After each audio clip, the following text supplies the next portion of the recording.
Hello à toutes et à tous et bienvenue sur votre podcast des explorateurs du e-commerce by ECN. Je suis Charles Ménildré d'e-commerce Nation et à travers cette chaîne, je vous amène dans les coulisses du e-commerce en France. Vous découvrirez des retours d'expérience exclusifs avec les meilleurs conseils de e-commerçants, solutions ou autres acteurs de l'écosystème, mais aussi des histoires inspirantes et des personnalités hautes en couleur. Alors installez-vous confortablement pour ce nouveau podcast des explorateurs du e-commerce. Pour ce nouveau podcast, j'ai le plaisir de recevoir à mon micro Jérôme Dubreuil, tout récemment nommé Head of Innovation de Decathlon, après plusieurs années passées comme Chief Digital Officer, et Rami Salem, directeur général de Purse, la plateforme d'orchestration de paiement de référence. Ensemble, nous évoquons le sujet de la tech au service de l'expérience et de la satisfaction client. De nombreux exemples et bonnes pratiques vous sont donnés par mes invités. Vous allez également découvrir tout le travail que représente le paiement chez un retailer aussi important que Decathlon, et comment cette marque, que l'on ne présente plus, travaille main dans la main avec Purse pour aller encore plus loin au sujet du paiement. Bonjour Jérôme, bonjour Rami, merci de répondre à mes questions dans le cadre de ce nouvel épisode du podcast des explorateurs du e-commerce. Alors dans un premier temps, une première partie, introduction et un petit peu le contexte, je vais vous demander à tour de rôle de vous présenter et de nous parler aussi de vos entreprises. J'ai envie de dire Jérôme, à toi l'honneur, est-ce que tu peux nous parler un petit peu de toi, de ton parcours, de ton rôle chez Decathlon? Et même si la plupart des gens connaissent évidemment Decathlon, si tu peux nous en parler avec un petit peu plus de précision. Bonjour Charles, bonjour Rami, merci de m'avoir invité, ravi d'être avec vous sur le podcast.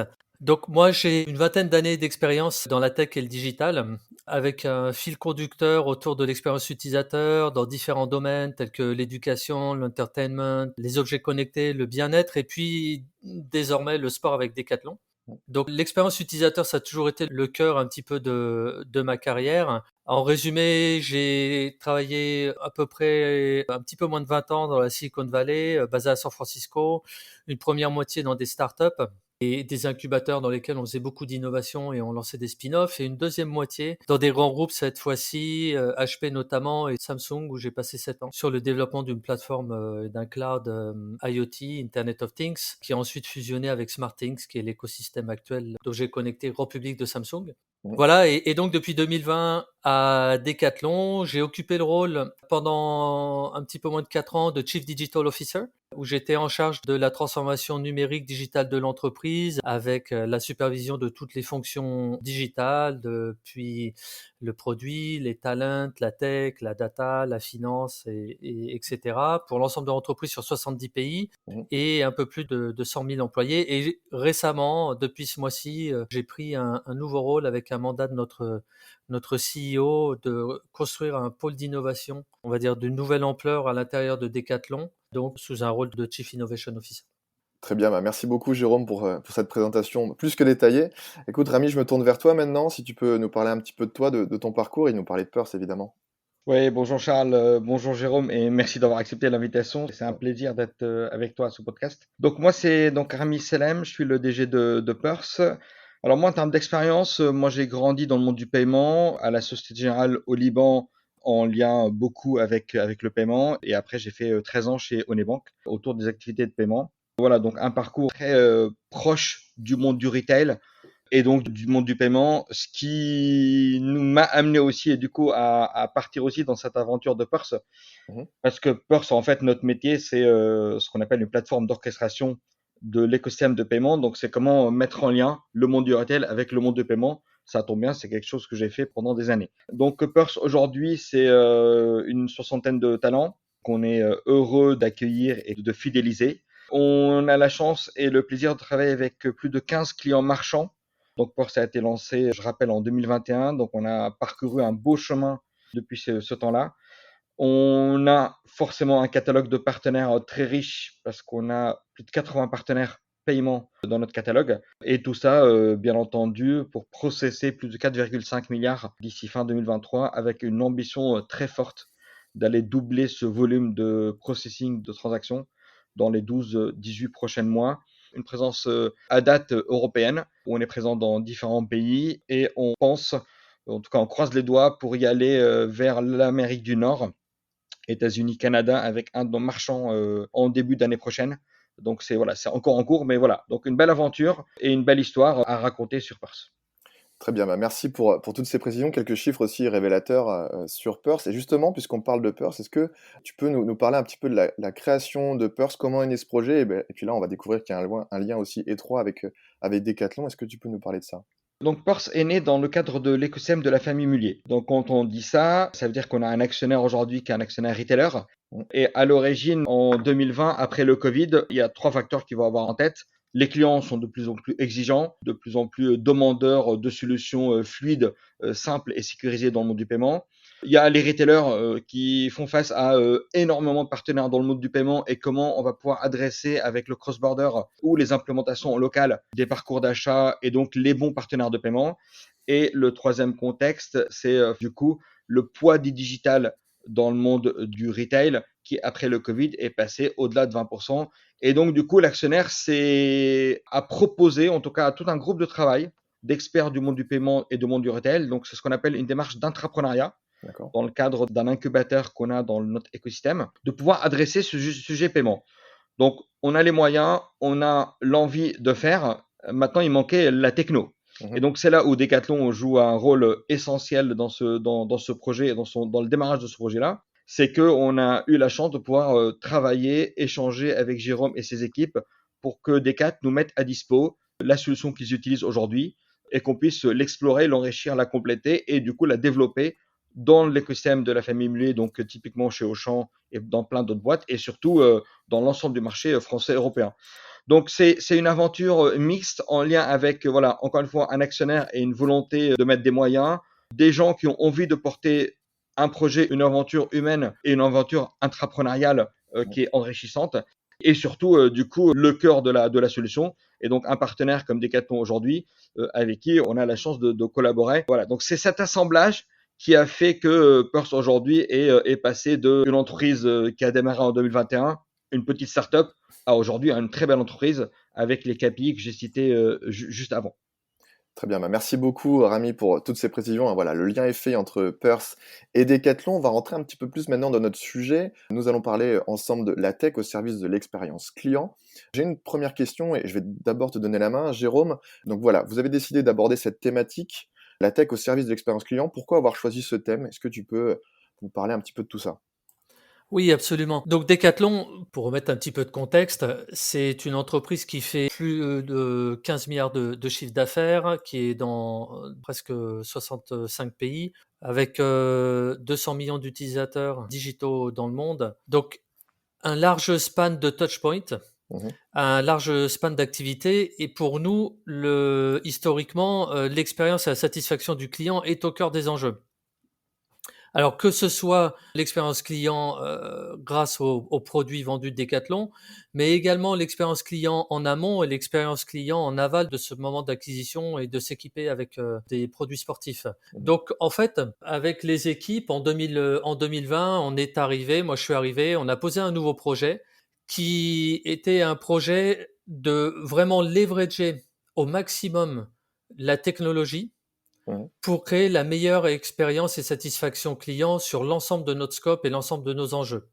On passait d'un monde un petit peu où l'IT était, on va dire, un peu un citoyen de deuxième classe au cœur de l'entreprise, à un monde où le digital est l'enabler de cette expérience client et des impacts business qu'elle peut avoir. Du coup, ça a donné naissance à une vision plateforme que je peux résumer un petit peu ainsi. Mhm. C'est une vision dans laquelle, en fait, on a choisi de développer nous-mêmes l'ensemble des briques qui allaient nous permettre de maîtriser complètement les customer journeys sur l'ensemble de nos expériences clients. Par ça, ce que je veux dire, c'est que au lieu de dépendre d'acteurs extérieurs, de providers, de solutions tech extérieures, qui soit ne répondaient pas à nos enjeux de scale, encore une fois, 70 pays, 15 milliards de chiffre d'affaires, etc., soit n'avaient pas une roadmap qui nous correspondait, ou soit nous mettaient à risque pour différentes autres raisons, on s'est dit, on va plutôt nous prendre en main ces assets et les développer. Donc de là est né ce qu'on a appelé notre Business Capability Platform, qui est en fait une plateforme assez large dans laquelle on a commencé à développer tout un nombre de briques. Ces briques sont autour bien sûr du core business de Decathlon, donc ça parle du fulfillment, Mhm. ça parle bien sûr du login, ça parle ensuite du payment, de l'order management, maintenant on va sur le checkout. Et en fait, on a créé comme ça on va dire un petit peu une galaxie de briques que l'on peut composer en fonction de ce que l'on souhaite réaliser et qui permettent de supporter, et c'était vraiment l'esprit de départ, les verticales dans lesquelles on s'engage. Parce que historiquement, on est là pour vendre de l'équipement, mais petit à petit, on s'engage dans d'autres verticales qui sont autour de la circularité avec des modèles d'usage différents, comme par exemple la location, Mhm. la seconde main, mais aussi l'expérience. Je pourrais en parler un petit peu plus tard avec nos applications qu'on a développées sur l'accompagnement à la pratique sportive, des objets connectés, etc. Et donc OnePay était vraiment au cœur de cette stratégie de départ. Et pour être très précis sur OnePay, nous, notre enjeu, c'était de faire en sorte que sur nos 60 et quelques pays, on était capable de donner la meilleure expérience de paiement à nos clients et surtout, on était capable de la customiser de la façon la plus rapide, la plus simple possible, en ajoutant tous les payment service providers possibles, en étant capable derrière d'ajouter de l'intelligence qui nous permettait de détecter les failures et donc d'avoir un backup sur un autre payment system provider le plus rapidement possible, en ajoutant de l'IA qui nous permet de faire un petit peu de prédiction et d'aller chercher d'autres optimisations, etc. Et c'est de là qu'est née cette relation avec Rami, avec l'AFM et avec Purse pour se dire, ok, cette brique, elle est géniale, elle nous sert énormément, mais elle peut servir plus que juste Decathlon. Mhm. Ok, très bien. Merci beaucoup, Jérôme. Rami, je te laisse compléter ce que vient de nous dire Jérôme. Ouais, totalement. En fait, juste pour toute petite parenthèse, donc OnePay, c'est la plateforme d'orchestration interne à Decat Ok. par rapport à l'usage. Donc, en effet, c'est de là dont on est parti. En fait, moi, j'ai envie de dire, on a quand même la chance aujourd'hui de vivre dans une époque où on a quand même de la techno à nos dispositions et qui est de très, très haut Mhm. niveau. On a la chance de pouvoir trouver à la fois sur le marché des partenaires et donc des développeurs aussi en interne pour pouvoir utiliser cette techno-là. Donc, partant de ce contexte-là, il y a quand même un contexte qui fait que la techno, elle est quand même présente Mhm. et elle existe. Maintenant, charge à nous de savoir l'utiliser. Et en fait, comment on va l'utiliser? Par rapport à ce que Jérôme vient de dire, nous, peur, c'est on va venir compléter cette techno-là, ce besoin retail qui est chez Decat, Mhm. par une expertise paiement. Et c'est là où l'assemblage, encore une fois, de ces trois piliers-là est extrêmement, extrêmement important. Donc, nous, Purse, on va venir capitaliser sur le savoir-faire, en tout cas l'usage dont Decathlon en fait, pour pouvoir l'externaliser, le sortir et le proposer à Auchan. On sait très bien qu'un parcours d'achat dans le monde du drive chez Auchan n'est pas du tout le même que acheter un vélo ou un Ouais. produit chez Decathlon. Donc, c'est cette capacité à pouvoir capitaliser, compléter, enrichir et mettre au service d'eux. Et donc, c'est là où la marque Purse intervient et c'est là où toutes mes équipes travaillent au quotidien. Avec un focus, on est extrêmement aligné avec Jérôme sur ce point de départ, la satisfaction client et l'expérience client, Mhm. avant tout. Aujourd'hui, on a pas mal de confrères sur le marché qui travaillent plus sur des briques technologiques Ouais. qui sont dans le cœur du réacteur. Nous, notre métier et le positionnement de Purse, il est orienté usage parcours. On a un positionnement qu'on vient compléter en lien avec nos partenaires et avec l'ensemble de l'écosystème de paiement.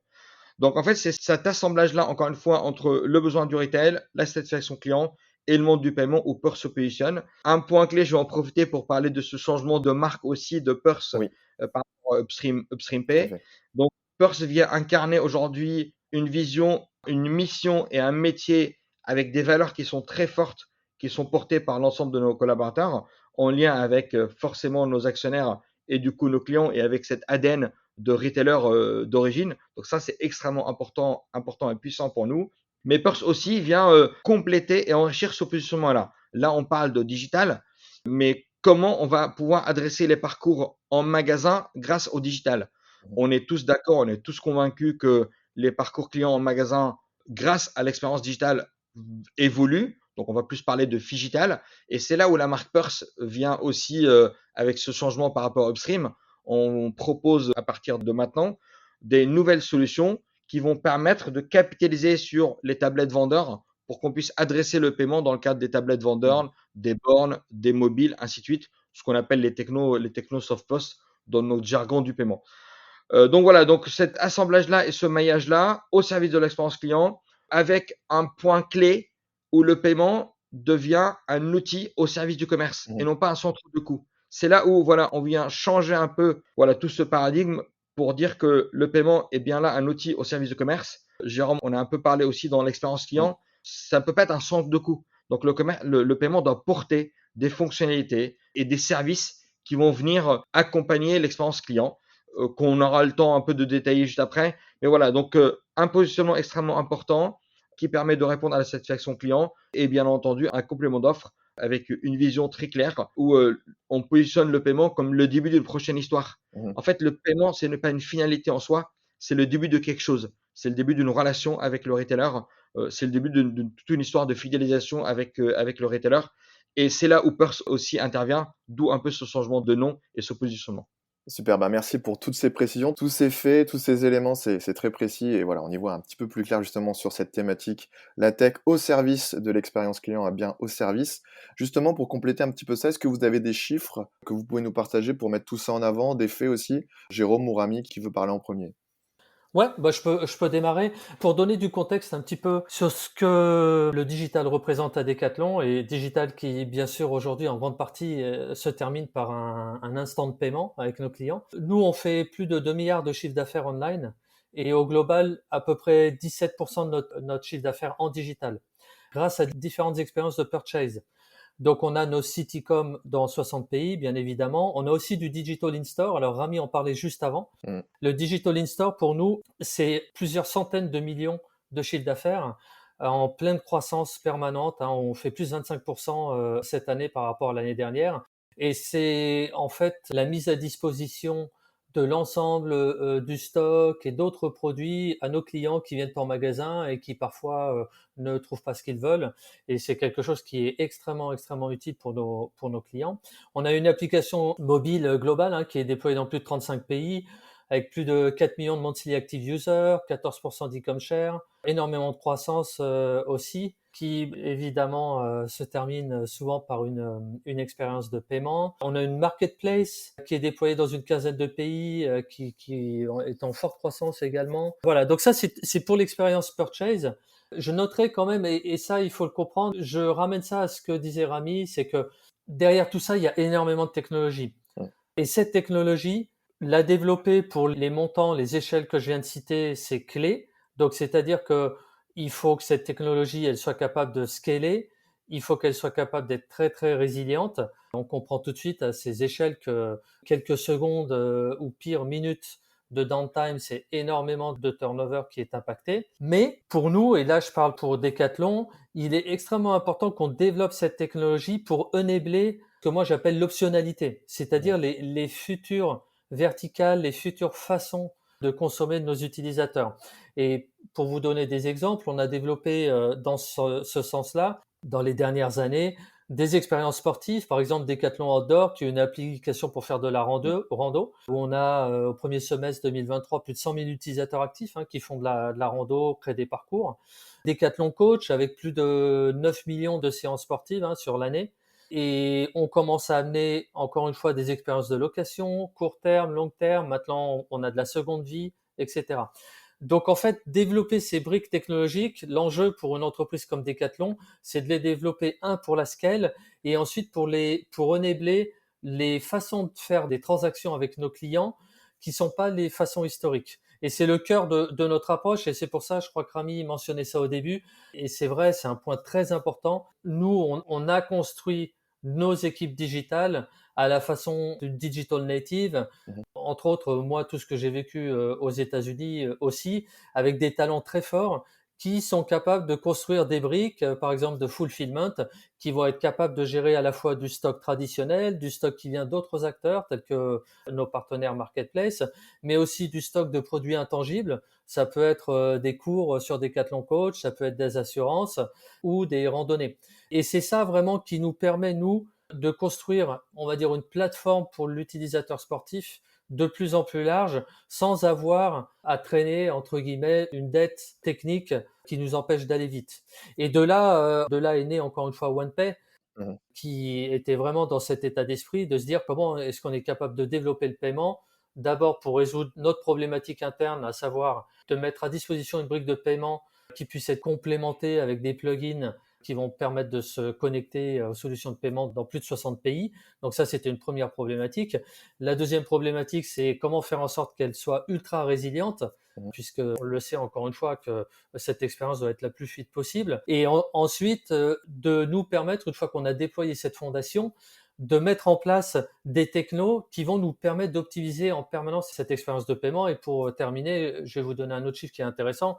Par exemple, dans certains pays, notamment l'Espagne, où on a commencé à mettre en place des redirections automatiques en cas de failure des systèmes externes de paiement, les PSP, les Payment System Providers, dont on dépend, on a gagné plusieurs millions d'euros grâce au fait qu'on avait cette fondation, cette brique de paiement sur laquelle on a pu ajouter cet algorithme de détection de failure, de l'anticiper et de très vite rattraper le coup pour que ce soit transparent pour l'utilisateur.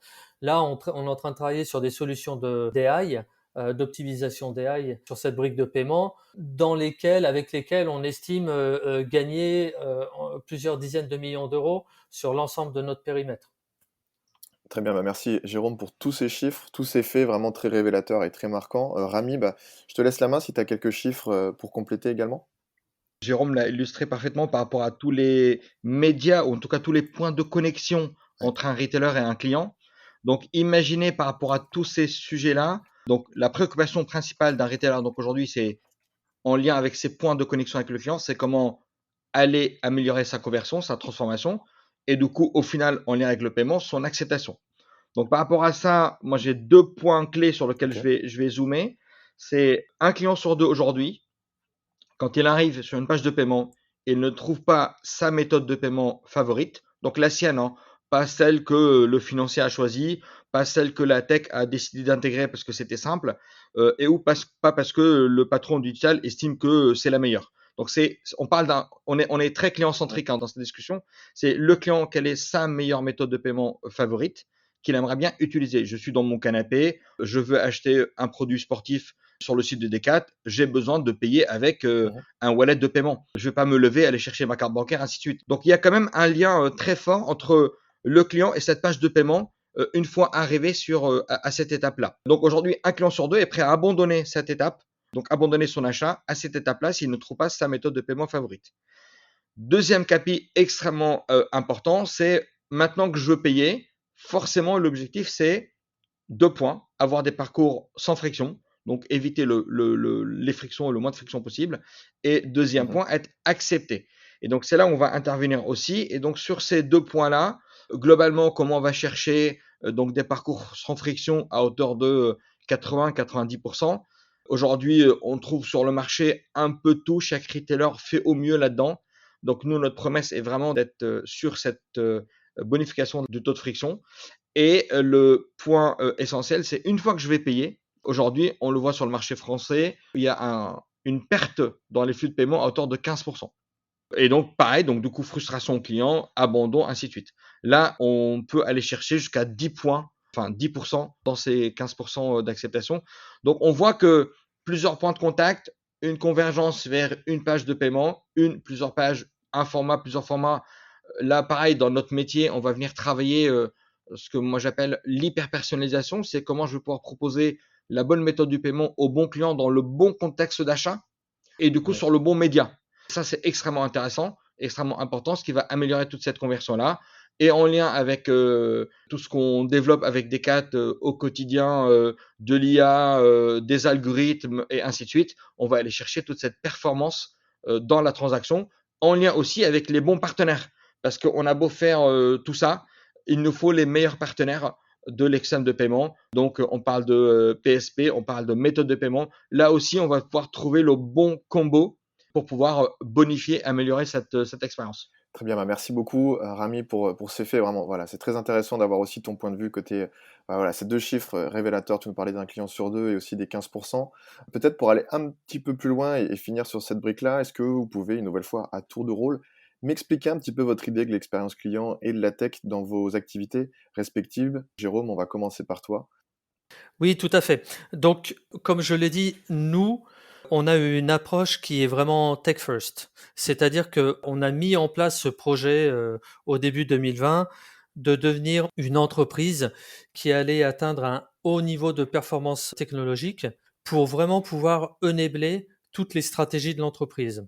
Et encore une fois, ces stratégies à Decathlon, elles sont autour de l'expérience de purchase, comme on l'a cité, mais elles commencent à s'augmenter d'autres expériences pour l'utilisateur. Il y a également toutes les stratégies qui sont internes à Decathlon, qui sont autour de choses comme la façon dont on design et on conçoit nos produits, notre supply chain. Donc, nous, on produit des produits sportifs dans plus d'une trentaine de pays. On les achemine dans plus de 60 pays. Ça demande énormément de capacité technologique pour faire ça de la façon la plus efficace possible et la moins coûteuse possible. Et puis, on a aussi des stratégies internes très, très, très fortes et de plus en plus fortes sur tout ce qui est sustainability. Donc, notre vision de la tech à l'intérieur de tout ça, c'est de se dire, il faut qu'on soit un acteur technologique de haut niveau et donc qu'on mette en place des équipes techniques high performance qui vont être capables vraiment de positionner Decathlon en leader sur l'ensemble de ces enjeux stratégiques, externes, customer experience, variés ou internes, tout ce que je viens de décrire auparavant. Donc la technologie pour Decathlon, c'est pas quelque chose que la plupart des gens imaginent à l'extérieur, mais c'est quelque chose dans lequel on investit énormément, à la fois en termes de budget, mais aussi en termes d'humains. Et pour vous donner quelques exemples, moi, quand je suis arrivé à Decathlon, on était un petit peu plus de 2000. Mhm. Donc, les équipes digitales que je supportais, on était un petit peu plus de 2000 worldwide. Maintenant, on est un petit peu plus de 5000. Donc, on a énormément grandi. On a ouvert des digital hubs à Paris, à Amsterdam, et on investit énormément sur également notre façon de faire de la tech. Notre façon de faire de la tech, ça veut dire comment est-ce qu'on est capable pour toutes ces briques, pour notre business capability platform, les briques internes, on va dire, mais également toutes les customer experience, de faire en sorte qu'elles soient encore une fois à ce niveau de scale, à ce niveau de performance, qui va nous permettre vraiment de créer pour nous, et c'est peut-être le bottom line, la plus grande compétitivité possible, à la fois en termes de satisfaction client, parce que tout se passe bien, tout est fluide, tout est seamless, tout est rapide, tout est simple, mais aussi à la fois en termes de, comment dire, de business et business development, et notamment vers les nouveaux modes d'usage vers lesquels on veut. Donc ça résume un petit peu notre philosophie technologique à Decathlon. Et c'est encore une fois, pour ça, je me répète que l'idée d'externaliser une brique qui sortait de notre système était totalement pertinente parce que, au vu de notre scale, de nos enjeux, de notre positionnement que je viens de préciser juste avant, on était confiant, on va dire, de se dire, OK, nous, on a une équipe qui s'occupe de notre payment, qui sont finalement pas tellement de gens, hein, on parle d'une vingtaine de personnes Mhm.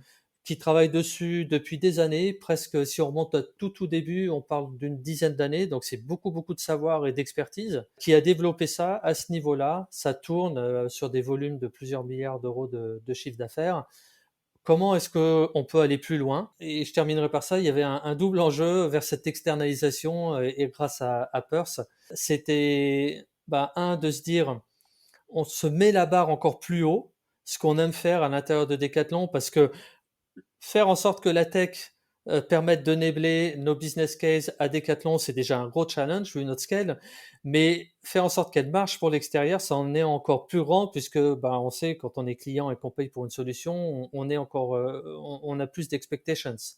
Donc ça, c'est un premier enjeu ou un premier but. Et le deuxième but, c'était un positionnement, je veux dire, de Mhm. culture tech d'entreprise et de dire, encore une fois, on va encore plus loin dans cette transition que j'ai expliquée, d'un service IT qui est en support, qui est du coup, comme le disait Rami, à vraiment une équipe digitale qui est l'enabler et de plus en plus le driver de la performance du business de l'entreprise. Et donc, comment en allant plus loin, on externalise ça à l'extérieur.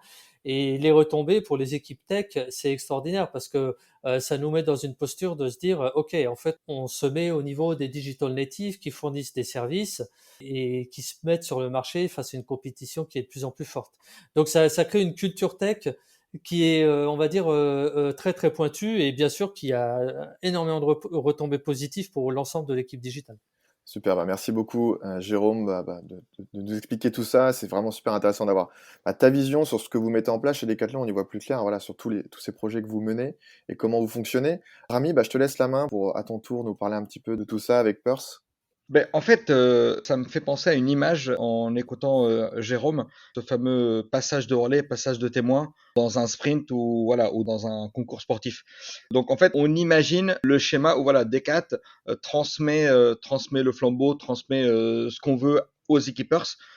Donc je pense que c'est une fierté déjà pour nous de pouvoir travailler avec des leaders mondiaux comme Decat et bien entendu des leaders mondiaux dans le monde du paiement. Donc ça veut dire que nous, au milieu, on doit être des champions dans notre domaine. Alors on ne doit pas être des champions dans le monde du retail parce qu'on travaille avec des retailers, mais on doit les comprendre et on doit savoir répondre à leurs besoins. On ne doit pas être champion dans le monde du paiement parce qu'on a des partenaires dans l'examen de paiement avec qui on travaille. Par contre, on doit les comprendre, on doit connaître leurs problématiques et on doit savoir dialoguer avec eux. Donc nous, au quotidien, on a ce niveau d'exigence que Jérôme vient de citer par rapport aux performances que Decat technologiquement réalise. Donc, ça veut dire qu'on doit avoir des plateformes aussi robustes, aussi solides et aussi performantes. On parle là pour le coup moi je parle beaucoup avec nos équipes. Aujourd'hui, on a une dette technique d'une semaine. On a de la redondance européenne sur plusieurs clouds. Donc, on doit être les champions du monde de la tech au service du monde du retail pour pouvoir garder cette confiance de clients comme Decathlon, comme Auchan et comme plein d'autres. Ça, c'est le premier point. L'autre sujet, on doit aussi être en mesure de dialoguer avec ce monde du paiement pour pouvoir leur envoyer la bonne data, la juste data pour qu'ils puissent honorer leurs promesses face aux retailers. Donc voilà, donc au final, on se retrouve au milieu de ces deux écosystèmes-là et on doit être au top niveau. Par contre, on ne fait pas ça juste pour le faire. Notre positionnement par rapport à ce volet techno, on adore la tech, mais on adore surtout la tech au service d'un usage, au service d'une expérience et des choses concrètes et pragmatiques. On a l'expérience de Auchan Go, pour ceux qui ont suivi un peu l'actu d'Auchan, où Auchan a voulu déployer un nouveau concept Auchan Go où le client rentre, il prend ses produits, il sort, il est débité automatiquement. C'est là où du coup notre savoir-faire, notre expertise en lien avec la techno, en lien avec les équipes de Decat, en lien avec une vision et le métier Auchan, nous ont permis de pouvoir accompagner Auchan dans un projet aussi structurant que celui-là et qui peut évoluer dans le temps. Donc, on fait de la tech au service d'un besoin, au service d'une expérience client, une satisfaction client, grâce à notre techno, grâce à notre savoir-faire et grâce à nos partenaires, et toujours en lien avec les équipes de Decat. Et c'est là où, encore une fois, je vais parler d'assemblage.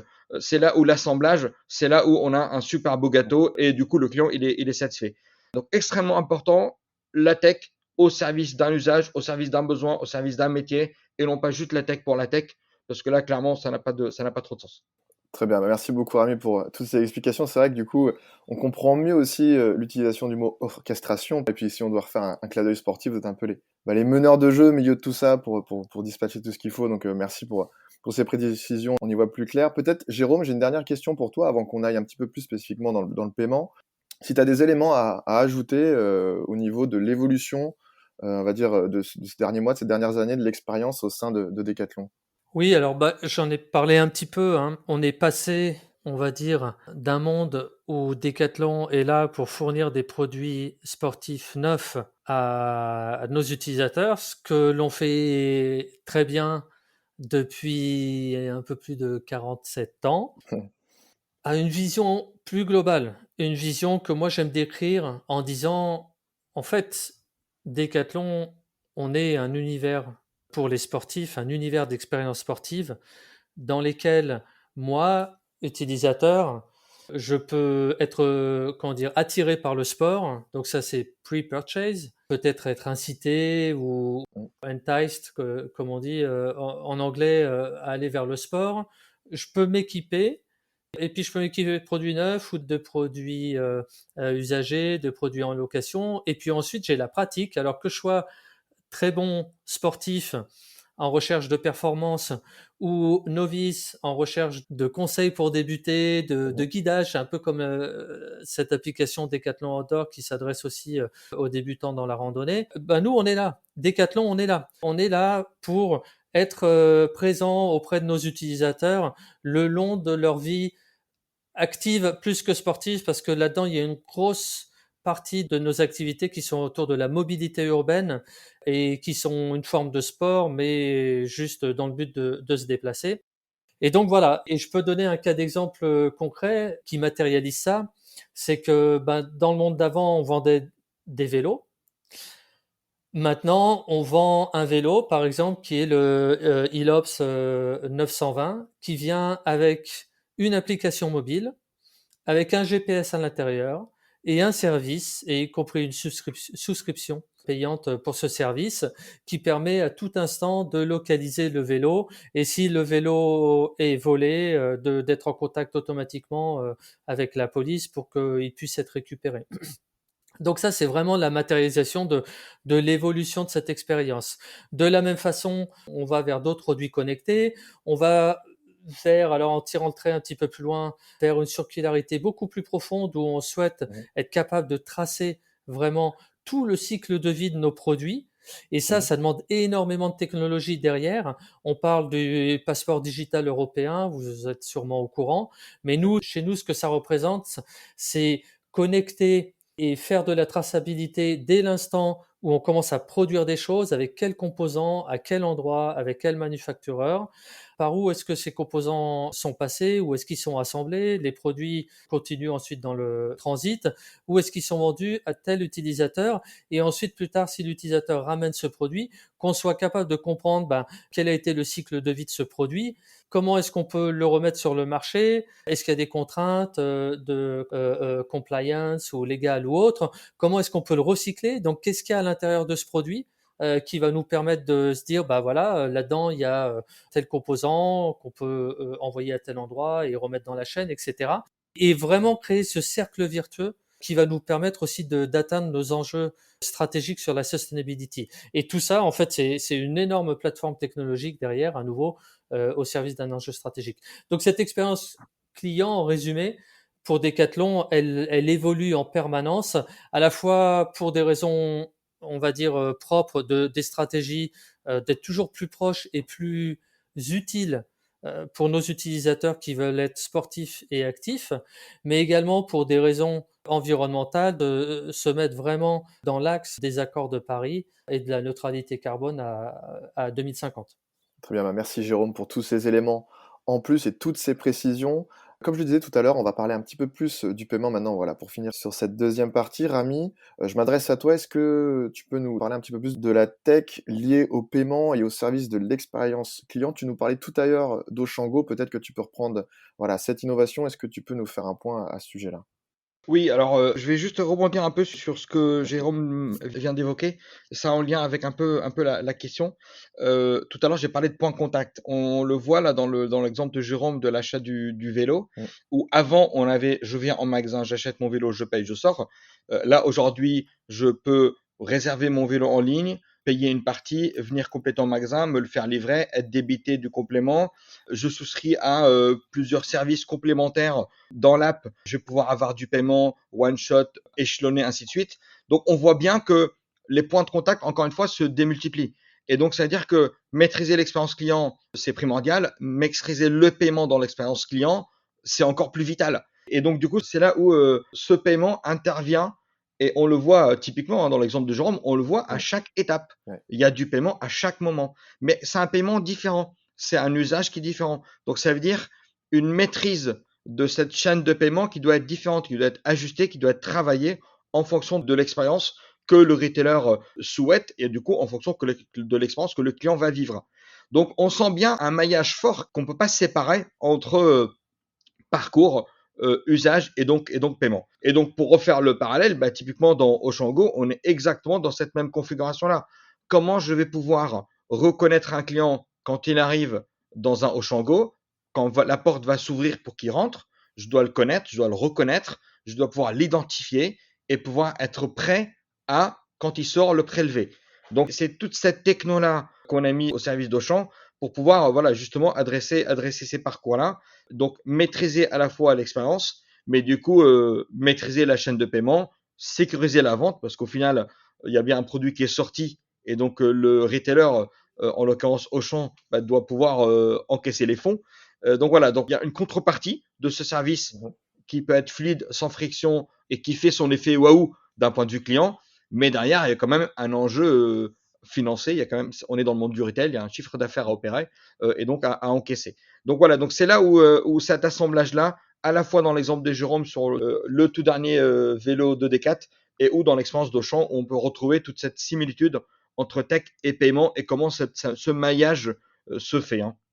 Merci Rami, effectivement, deux bons exemples. Jérôme, je m'adresse à toi pour parler du paiement chez Decathlon. Est-ce que tu as des éléments à ajouter? Qu'est-ce que tu peux nous dire là-dessus? Voilà, pour conclure cette deuxième partie et avant de parler de l'avenir un petit peu.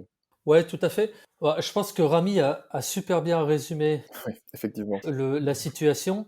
Si on fait un step back, un client potentiel peut, comment dire, interagir avec une marque. Donc on sait que c'est un long chemin, on va dire. Il y a l'awareness. Après, une fois que je suis aware, je me rends sur le touchpoint, web, mobile ou autre, peut-être même en magasin. Là, il faut que je sois convaincu. Donc il y a tout un tas de facteurs qui ont à voir pas seulement avec l'expérience, mais bien sûr l'offre, hein, la façon dont c'est facile de la trouver, de trouver ce que je cherche, la rapidité, etc. Donc là, on parle de UX. On sait que le long de ce chemin, on cherche à optimiser chaque instant. C'est ce qu'on appelle conversion rate, hein, optimization, le long de Mhm. tout ce chemin, toutes ces étapes. Et puis au final, quand tout va bien, le client ajoute quelque chose dans le panier. Et là arrive l'étape du checkout, qui est aussi un gros moment de l'étape sur laquelle on se penche énormément parce qu'il y a plein de sous-étapes, on va dire, qui ont à voir avec des fois le login si on n'était pas logué avant, qui ont à voir avec les informations, le shipping, les calculs, des taxes, des shipping rates, etc. Des fois avec des changes dans la disponibilité. Et puis arrive finalement l'étape du paiement. Donc bon, arriver jusque-là, c'est un petit peu le Graal pour tout commerçant parce que voilà, le client est prêt à payer. Et en fait, c'est gagné. L'histoire, elle est gagnée. On se dit, bon, bah voilà, le client appuie sur payer et l'histoire est réglée. En fait, on a réussi notre défi. Mais en fait, non. En fait, Mhm. non. Parce que au moment du paiement, et là, on en revient à toute la technologie qui est derrière, mais il peut se passer énormément de choses. Et il y a des questions de vitesse, il y a des questions de fluidité, il y a des questions de disponibilité, etc., qui vont très vite avoir un impact sur bah, est-ce que ça se passe vraiment bien et donc on convertit et cette dernière étape elle se transforme en un succès pour le client et l'entreprise ou bah non on revient parce qu'il y a un problème, etc.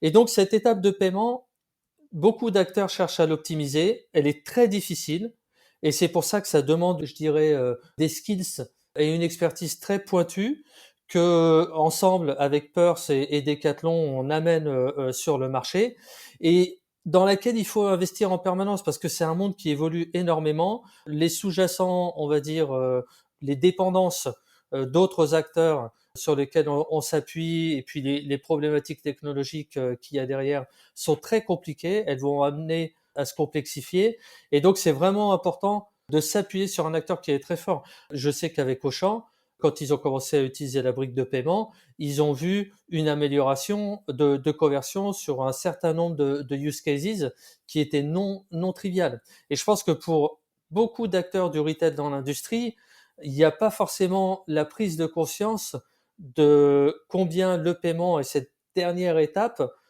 peut vraiment s'améliorer et s'optimiser grâce à une offre, enfin une solution qui est vraiment experte en la matière.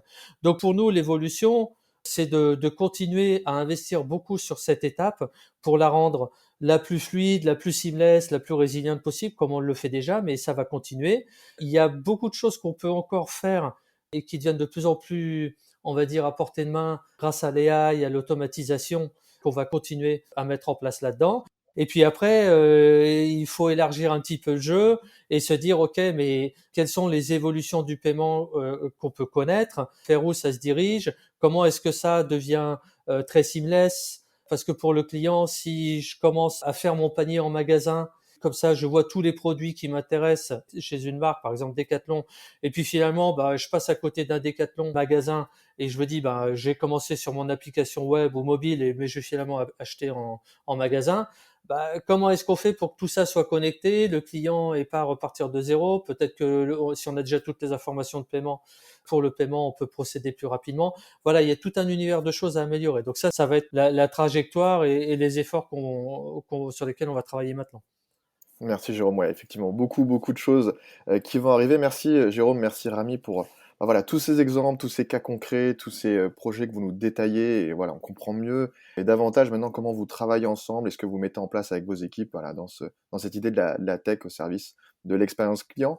Tu as déjà un petit peu commencé à parler de l'avenir, Jérôme, mais voilà, comment est-ce que vous voyez évoluer l'expérience client avec la tech dans les mois et les années à venir? Peut-être à tour de rôle. Est-ce que Jérôme, tu as quelque chose à ajouter par rapport à ce que tu disais tout de suite? À Decathlon, on ouvre le jeu, donc on veut bien sûr devenir meilleur dans tout ce qu'on fait. Donc ça, c'est les fondamentaux, hein, c'est mettre de la data partout, mettre de l'AI partout, mettre de la high performance partout pour pouvoir scaler, fluidifier les parcours. Bon, tout ce qu'on s'est déjà dit. En plus de ça, on veut ouvrir les jeux et on s'engage, nous. On aime bien se challenger à Decathlon, on aime bien Mhm. innover, on s'engage dans des verticales dans lesquelles on n'était pas avant. Et je vais te donner un exemple simple. Là, on vient de réaliser notre premier jeu en réalité virtuelle. Mhm. Donc, c'est un jeu qu'on a réalisé nous, qui est disponible sur Quest, Meta et puis sur Sony PSVR. C'est quelque chose qu'on faisait pas avant et donc voilà, on continue à innover, à faire Mhm. des choses qui nous poussent dans des domaines qu'on connaissait pas. On va continuer. Je pense que les gros enjeux pour Decathlon, c'est quand même autour de la sustainability. C'est là Mhm. aussi où nos clients nous attendent et je pense que ça va être de plus en plus le cas pour l'ensemble de l'industrie. Donc c'est là aussi où on va mettre le plus d'efforts. Très bien, et Rami, du coup, je te pose la même question. Comment est-ce que tu vois évoluer l'expérience client avec la tech dans les mois et les années à venir? Globalement, ce qu'on comprend de Jérôme, c'est que les points de contact avec les clients vont se Mhm. démultiplier. Et donc, partant de là, forcément, les paiements doivent suivre tous ces points de contact. Il faut juste avoir en tête que, encore une fois, les clients, ils ont trois mots d'ordre clés dans le monde du paiement: la rapidité, la simplicité et la Mhm. sécurité.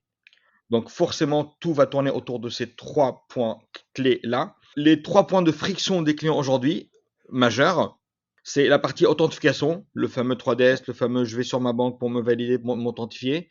Ça, c'est un des problèmes majeurs aujourd'hui. Le deuxième point majeur, bon, fonds insuffisants. Ça, malheureusement, on ne peut pas beaucoup le régler, mais dans les propositions, en tout cas dans les offres de Decathlon, je pense que on va aller vers d'autres usages, en tout cas d'autres produits différemment accessibles, et donc ça va régler ce point-là.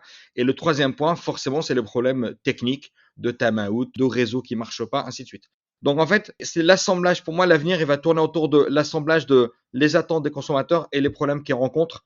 Enfin, je parle bien vu paiement. Comment avec l'IA, on en a parlé, on va aller régler ces problèmes de friction, aller demander aux clients de moins s'authentifier. Comment avec l'IA, on va pouvoir régler et les algorithmes et grâce à la data, toute cette intelligence pour aller honorer le paiement et bypasser des problématiques techniques, technologiques de réseau, ainsi de suite. Voilà, donc du coup, pour moi, c'est une évolution qui va tourner autour, encore une fois, les attentes des consommateurs et les problèmes qu'ils rencontrent. Et forcément, les retailers, ils sont dans cette démarche-là. Je pense que là où en Europe, on avait un peu de mal avec le QR code, si je me projette un peu plus loin, on avait du mal avec le QR code jusqu'à là. Aujourd'hui, le QR code commence tout doucement à s'installer après ces passes sanitaires et tout ce qu'on a suivi. Donc peut-être que le paiement, le QR code va ressurgir dans le monde du paiement et qu'il retrouvera sa place. À l'avenir, on a la Mhm. DSP3 qui est aussi en train d'arriver et qui va aussi fluidifier tous ces échanges entre le client, le commerçant, les acteurs du paiement et le système bancaire, qui va aider tout ça pour à la fois toujours amener plus de sécurité mais moins de friction. Donc voilà, donc globalement, c'est à peu près ça que je vois dans les évolutions à venir. Très bien, ouais, bah, effectivement, beaucoup de choses à venir. On va suivre ça avec attention, évidemment. On arrive à la fin de notre discussion, Jérôme et Rami. Ce que je vous propose, c'est à chacun un petit mot de la fin, une petite phrase de la fin, peut-être voilà, sur vos projets, vos perspectives à venir. On a commencé comme ça depuis le début, donc Jérôme, tu commences, et puis ensuite, Rami, tu concluras notre échange. Oui, merci. Bon, en tout cas, c'était un plaisir d'échanger avec vous deux sur ce sujet. Pour conclure, c'est une très belle expérience pour Decathlon d'aller dans cette phase de travailler avec Perth et d'offrir une solution. On a une très bonne relation. Perth, Rami et toute l'équipe font, comment dire, un travail formidable pour packager une solution qui sort d'une grosse entreprise et la rendre attractive, compétitive pour le marché. Et à preuve, les chiffres que Rami partageait au début sur l'évolution du nombre de clients, et c'est tout à l'honneur de Rami et de toute l'équipe de Purse. Donc, c'est très intéressant parce que nous, ça nous dynamise, ça nous énergise énormément, ça nous donne énormément de plaisir de continuer dans cette voie. Donc voilà. Après, moi, j'ai travaillé longtemps dans des startups. Rami connaît très bien ce monde-là aussi. Il n'y a pas de recette magique, hein. En anglais, on dit build the right product and build the product right. C'est à part quelques très très rares exceptions, il faut toujours trouver le bon équilibre du triptyque clé entre la stratégie business, le product market fit et puis la technologie. Et puis bien sûr les fondations comme on en parlait autour de talent, la culture, la data. Donc ça c'est notre travail avec Rami, à Purse et à Decathlon, mais c'est quelque chose qui nous passionne. Donc voilà, j'espère que ça inspire la communauté, ça inspire les gens pour peut-être suivre des trajectoires similaires. Très bien, merci beaucoup Jérôme. Rami, je te laisse conclure. Oui, alors déjà, moi, je souhaite avant tout remercier Jérôme déjà pour sa participation, mais surtout pour son sponsoring et son accompagnement avec l'ensemble des équipes, la confiance qu'on a des dirigeants de Decat et de l'ensemble des équipes de Decat au quotidien, parce qu'encore une fois, on est dans ce passage de relais, de ce passage de témoin, donc de cette collaboration. Donc, en fait, ce qui nous unit aujourd'hui, c'est ces valeurs communes qu'on partage beaucoup au sein de l'AFM, mais là, on est sur des valeurs encore plus proches avec Decat. Et ce qui fait que cette collaboration aujourd'hui porte ses fruits. Donc merci Jérôme, merci aux équipes. Moi, ce que je veux rajouter aussi en mot de la fin, c'est forcément, je pense que tout le monde l'a compris, la barre elle est haute. Ouais. Quand on bosse avec des champions, on doit être au rendez-vous, au haut niveau. Donc c'est ce challenge-là aussi qui nous anime, qui anime l'ensemble des équipes pour pouvoir être au rendez-vous et accompagner la croissance de ces champions dans leur retail, dans leur développement en France, en Europe et bientôt dans le monde entier. Donc voilà, donc globalement, l'hypercroissance, ça c'est ce qui va nous animer pour pouvoir accompagner nos clients en lien avec nos partenaires et toujours au service du client final et de sa satisfaction. Un grand merci aussi à toi Charles, à ECN, pour ce beau podcast et pour votre accompagnement et pour tout le travail que vous faites. Merci à tous les deux. C'est à mon tour de vous remercier dorénavant. Ça a été vraiment un plaisir d'échanger avec vous et aussi une fierté de vous recevoir pour parler de Purse et de Decathlon, de votre histoire commune, tout ce que vous mettez en place avec vos équipes et tout ce qui va arriver par la suite. Donc merci encore d'avoir accepté l'invitation. On a hâte de suivre la suite de votre histoire. Je vous souhaite une très belle continuation et à très bientôt, avec grand plaisir. Merci. J'espère que ce podcast des explorateurs du e-commerce vous a plu. Si c'est le cas, n'hésitez pas à lui mettre 5 étoiles. Je vous encourage également à vous abonner pour découvrir de nouvelles histoires inspirantes. Et si vous souhaitez nous partager votre expérience, je vous invite directement à me contacter. On se retrouve très bientôt pour un nouvel épisode. En attendant, rendez-vous sur e-commerce nation pour profiter de l'ensemble de nos ressources, articles, infographies, e-books, webinaires, émissions web et bien plus encore. Rejoignez également notre newsletter, nos réseaux sociaux ou encore notre chaîne YouTube pour ne rien manquer des actualités de l'écosystème. Bonne exploration du e-commerce à toutes et à tous.